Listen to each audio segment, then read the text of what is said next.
ఓ తాతయ్య ఆ మందిరంలో హార్మోనియం వాయిస్తాడు. హార్మోనియం వాయించి ఆ తాతయ్యకు హార్మోనియం వాయించాలంటే కొంచెం ఇల్లగా గాలి కొట్టాలిగా. ఈ గాలి కొట్టడానికి కూడా ఈ చేతిలో శక్తి లేదు. కాబట్టి ఒక 8 సంవత్సరాల పిల్లాడిని తనతో పాటు, ఒరే బాబు నేను హార్మోనియం కొట్టాలి, మందిరంలో చిన్న మీటింగ్ ఉంది, హార్మోనియం వాయించడానికి నాకు వెనకుండి గాలి ఊపడానికి నాకు చేత కావట్లేదురా, రారా బాబు అని చెప్పి ఆ చిన్న పిల్లవాడిని మందిరాన్ని తీసుకెళ్ళాడు. వెనకాలండి ఊపుతా ఉన్నాడు, కాస్త దానికి కావలసినటువంటి గాలి కొడతా ఉన్నాడు. ముందు కూర్చున్న ఈ పెద్ద ఆయన హార్మోనియం వాయిస్తూ ఆరాధనలో తను సహాయపడ్డాడు. అది స్త్రీల కూడిక, విమెన్స్ ఫెలోషిప్. ఆ రోజు వచ్చినటువంటి సేవకుడు ఆ స్త్రీలను ఉద్దేశించి వాక్యం చెప్పాలి అని ఆశిస్తున్నప్పుడు పరిశుద్ధాత్మ దేవుడు స్త్రీలను ఉద్దేశించి వాక్యం చెప్పడం కంటే నశించిపోతున్న ఆత్మల పట్ల భారం కలిగి, బాధ్యత కలిగి, ఆఫ్రికా దేశంలో అడవుల్లో, కొండల్లో నశించిపోతున్నటువంటి ప్రజలకు సువార్త ప్రకటించే భారము వీళ్లకు కలుగు చేయులాగున వాక్యం చెప్పు అని అంటే, ప్రభువా వచ్చింది, స్త్రీలు వచ్చారు, వచ్చిన వాళ్ళు ఎక్కువ శాతం 60 సంవత్సరాలు పైబడినటువంటి వృద్ధాప్యంలో ఉన్న వాళ్ళే. వీళ్లకు సువార్త గురించి, ఆఫ్రికాలో జరిగే సేవ గురించి చెప్తే ఏమర్థం అవుతుంది ప్రభువా, చెప్పో. పరిశుద్ధాత్మ ప్రేరేపణతో ఆ రోజు ఆ సేవకుడు ఆఫ్రికా దేశంలో నశించిపోతున్న ఆత్మల గురించి వాక్యం చెప్తూ ఈ మాట అన్నాడు, మీలో ఎవరైనా ఉన్నారా ఆఫ్రికా దేశానికి వెళ్ళి సువార్తను ప్రకటించటానికి, మీ జీవితాన్ని ప్రభువుకు అంకితం చేసేవాళ్ళు ఎవరైనా ఉన్నారా అని అంటే, ఆ ముసలి వాళ్ళు ఏం చేయెత్తుతారు చెప్పండి? ఎవరు సాహసం చేస్తారు? ఎవ్వరూ చెయ్యట్టలా. సేవకుడు మనసులో బహుశా అనుకుని ఉంటాడు, నేను చెప్పా కదా ప్రభువా, వృద్ధాప్యంలో ఉన్నటువంటి తల్లులు ఆఫ్రికా దేశానికి వెళ్ళగలరా, వెళ్ళి సేవ చేయగలరా? వీళ్ళకెందుకు ప్రభువా ఆఫ్రికా దేశంలో నశించిపోతున్న వాళ్ళ గురించి చెప్పటము, వీళ్ళని ప్రోత్సహించటము అని తన మనసులో బహుశా అనుకుని ఉంటాడు. కానీ హార్మోనియం వాయిస్తున్నటువంటి ఆ పెద్దానికి సహాయం చేయడానికి వచ్చిన 8 సంవత్సరాల చిన్నపిల్లవాడు చెయ్యి ఎత్తి చూపించిన విషయాన్ని ఈ సేవకుడు గుర్తించలేదు. కానీ ఆ పిల్లాడు ఆ చెయ్యి అలాగే పెట్టుంచాడు. బాబు నువ్వు చెయ్యి దించేసేయి. ఆ చిన్న పిల్లవాడు చెయ్యి దించేశాడు. ఎందుకు చెయ్యి దించేసేయమన్నాడంటే, ఆ చిన్న పిల్లాడికి అర్థం కాక చెయ్యి చూపిస్తున్నాడని చెప్పి మళ్ళీ కాసేపు అయిన తర్వాత అడుగుతున్నాడు, ఎవరైనా ఉన్నారా ఆఫ్రికా దేశంలో, ఖండంలో నశించిపోతున్న ఆత్మలను రక్షణలోనికి నడిపించగలిగిన, సువార్తను ప్రకటించడానికి వెళ్ళగలిగిన వాళ్ళు ఎవరైనా ఉన్నారా? ఉంటే ఒకసారి చేయి చూపిస్తారా అని అంటే ఎవరూ చేయి చూపించలా. మళ్ళీ ఆ చిన్నపిల్లవాడు చేయి చూపించాడు. వయసు 8 సంవత్సరాలు. ఆ చిన్న పిల్లవాడు చేయి చూపించటం ఆ రోజు పరలోకమందున్న ప్రభువు చూశాడు. చెయ్యి చూపించిన ఆ చిన్న పిల్లవాడి చెయ్యి ఆయన పట్టుకున్నాడు. ఆ చెయ్యి పట్టుకొని విడిచిపెట్టలేదండి. ఆ చిన్న పిల్లవాడు చదువుకున్నాడు, వైద్య వృత్తిలోకి వెళ్ళాడు, డాక్టర్ అయ్యాడు. డాక్టర్ అయిన తర్వాత హ్యాపీగా ఉద్యోగం చేసుకుందాం, హ్యాపీగా హాస్పిటల్ పెట్టుకుందాం, వైద్యం చేసుకుందాం, చక్కగా కుటుంబాన్ని గడుపుకుందాం అని అనుకోలేదండి. వైద్యమును నేర్చుకున్న తర్వాత దేవుడు చిన్నప్పుడు ఇచ్చిన పిలుపును జ్ఞాపకం చేసుకొని ఆఫ్రికా దేశానికి వెళ్ళాడు. సువార్త ప్రకటించాలి అని ఎంత ప్రయత్నం చేశాడో, ఎంతగా కష్టపడ్డాడో, ఎవ్వరూ సువార్తను అంగీకరించలేదు. విసిగిపోయాడు.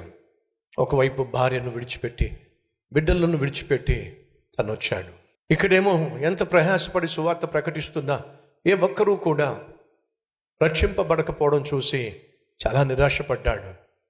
భార్యకు ఉత్తరాలు రాస్తూ ఉండేవాడు, నా పిల్లలు నన్ను అబద్ధం చేసుకుంటారేమో, నేను కని విడిచిపెట్టి వెళ్ళిపోయాను అనుకుంటారేమో, దయచేసి నా పిల్లలకు చెప్పు, నేను నశించిపోతున్న ఆత్మల పట్ల దేవుడిచ్చిన భారాన్ని, బాధ్యతను కలిగి ఈ ప్రజల మధ్యకు వచ్చి తిప్పలు పడుతున్నానని, శ్రమ పడుతున్నానని, ప్రయాసపడి క్రీస్తు ప్రేమను చూపిస్తున్నానని, వైద్యం చేస్తున్నానని, నా జీవితాన్ని త్యాగం చేస్తున్నానని వారిని కన్నటువంటి తండ్రి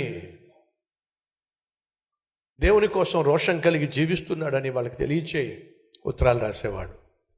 కానీ ఇక్కడేమో అడవుల్లో తను ప్రకటిస్తున్న సువార్త ఎవరికి అర్థమయ్యేది కాదు. నిరాశ నిస్పృహ ఆవరించినప్పుడు తను ఒక టెంట్ వేసుకొని ఆ టెంట్లో ప్రార్థన చేస్తున్నాడు. ఏమనంటే, ప్రభువా, నా వల్ల కాదు. భార్యను బిడ్డలను విడిచిపెట్టి ఒక భర్తగా ఒక తండ్రిగా నా బాధ్యతలను పన్నంగా పెట్టి భాష ఎరుగనటువంటి ప్రజల మధ్యకు వచ్చి సువార్తను ప్రకటిస్తే ఎవరికి అర్థమవుతుంది ప్రభువా? ఇక్కడ ఎంత వైద్యం చేసినా సరే వైద్యం చేయించుకుంటున్నారు కానీ నా ముఖం చూడటం లేదు. వెళ్ళిపోతాను ప్రభువా, నా వల్ల కావటం లేదయ్యా అని మోకాల మీద పడి ఆ రోజు ఆ వ్యక్తి ప్రార్థన చేశాడు. అలా ప్రార్థన చేస్తున్న సమయంలో తాను వేసుకున్న ఆ డేరా బయట ఏదో శబ్దం వినిపించింది.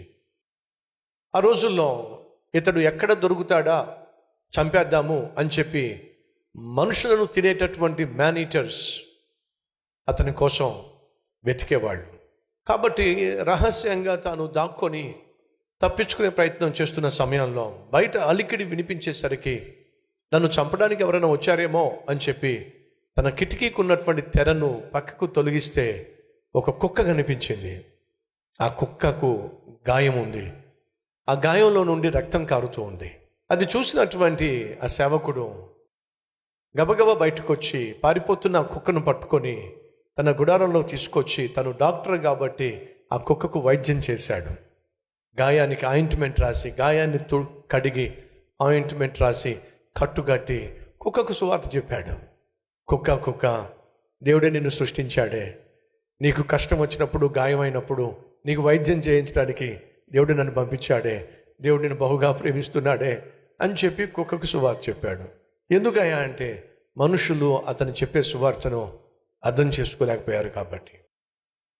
ఆ కుక్కకు కట్టుకట్టి తను ఆ కుక్కను బయటికి విడిచిపెట్టేశాడు. అలా వదిలేసిన తర్వాత మళ్ళీ మోకాల మీద పడి, ప్రభువా, మనుషులకు నీ ప్రేమను నేను ప్రకటించినా వాళ్ళకి అర్థం కాలేదు, కనీసం కుక్క కన్నా సువార్త ప్రకటించాను, వెళ్ళిపోతాను ప్రభువా అని చెప్పి ప్రార్థన చేశాడట. కాసేపు అయిన తర్వాత మళ్ళీ శబ్దం వినిపించింది. ఏమిటి ఆ శబ్దం అని చెప్పి తన తెరను మళ్ళా తెరిచి చూస్తే ఆ కుక్క మళ్ళీ వచ్చింది. మళ్ళీ ఎందుకు వచ్చింది అని చెప్పి నెమ్మదిగా తన తలుపు తెరిస్తే ఆ కుక్క లోపలికి వచ్చింది. లోపలికి వచ్చిన ఆ కుక్క ఒంటరిగా రాలేదండి, తనతో పాటు 7 కుక్కలను తీసుకొచ్చింది. విచిత్రం ఏమిటంటే ఆ 7 కుక్కలు కూడా లోపలికి వస్తే ప్రతి కుక్కకు ఎక్కడొక చోట గాయం ఉంది, ఎక్కడొక చోట దెబ్బ ఉంది.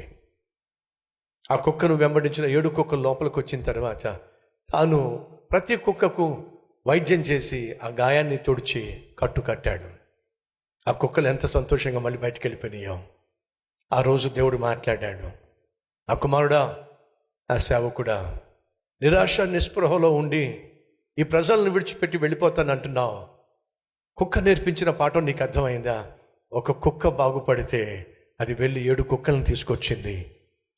ఈ అడవుల్లో ఈ కొండల్లో ఒక్కడు బాగుపడితే వాడు వెళ్ళి 7గురిని తీసుకొస్తాడు, విశ్వసించో అని చెప్పి ఆ రోజు ఆ సందేశాన్ని ఆ కుక్క ద్వారా దేవుడు ఆ సేవకునికి అందించాడు.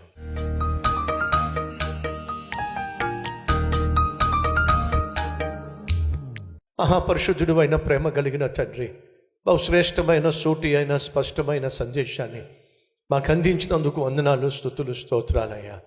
సేవ చేయడానికి పిలువబడిన వాళ్ళు నిరాశ గుండా నిస్పృహ గుండా నాయన వెళ్ళినప్పుడు ఏం చేయాలో తెలియక, ఎలా సేవను కొనసాగించాలో ఎరుగక అల్లాడిపోయినప్పటికీ కూడా వాళ్ళు నాయన సేవను మాత్రం విడిచిపెట్టలా, నిన్ను మాత్రం వదిలిపెట్టలా. ఇచ్చిన సేవను ప్రాణంగా ప్రేమించి ప్రాణాలు సహా సేవ కోసం పనంగా పెట్టి ఆయన సువార్తను బ్రతికించారు. మమ్ములను ప్రభువా నీకు పరిచయం చేశారు. అందును బట్టి మా కోసం నువ్వు పంపించినటువంటి ప్రతి సువార్థికుడిని, సేవకుడిని, మిషనరీని బట్టి ఆయన మీకు వందనాలు, స్తుతులు, స్తోత్రాలు. నాయన ఆ దేశానికి వచ్చినటువంటి థోమాను బట్టి మీకు వందనాలు, ఆ దేశానికి వచ్చినటువంటి విలియం కెరీ గారిని బట్టి మీకు వందనాలు.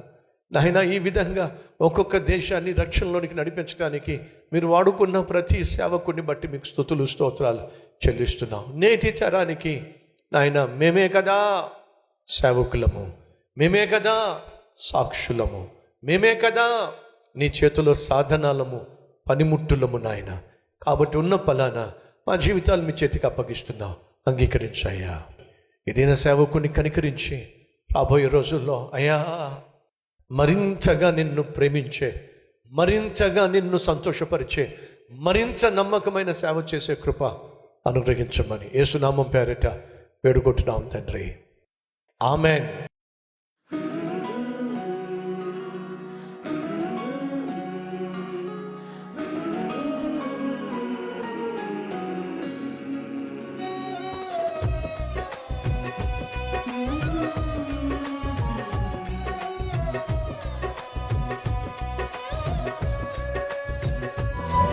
ఈ సందేశం మీకు ఆశీర్వాదకరంగా ఉన్నట్లయితే 10 మందికి షేర్ చేయండి, లైక్ చేయండి, మంచి కామెంట్ పెట్టండి. మళ్ళా రేపు కలుసుకుందాం.